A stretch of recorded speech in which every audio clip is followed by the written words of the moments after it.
भारतातील लोकप्रिय cooking reality show MasterChef इंडियाच्या 9व्या हंगामाचा महाअंतिम सोहळा दिमाखात पार पडला। या हंगामात नागपूरचा विक्रम आणि अजिंक्य गंधे बंधूंना आपल्या उत्कृष्ट पाककौशल्याच्या जोरावर विजेतेपद पटकावले आहे।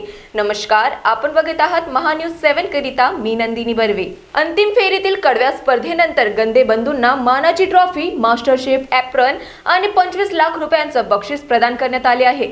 शोचे परीक्षक विकास खन्ना, रणवीर बरार, कुणाल कपूर आणि संजीव कपूर यांनी त्यांच्या नाविन्यपूर्ण डिशेस आणि सातत्यपूर्ण चवीचे कौतुक केले।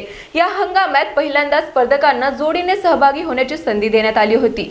अंतिम फेरीत गंधे बंधूंनी अंजू मंजू ओझा आणि चंदाताई साही श्री राजकोंडा या जोड्यांवर मात करत विजेतेपद मिळवले आहे। दरम्यान नितीन गडकरी यांनीही या नागपूरकर बंधूंच्या ऐतिहासिक विजयाबद्दल त्यांचे अभिनंदन केले आहे। Bureau report, Mahanews 7।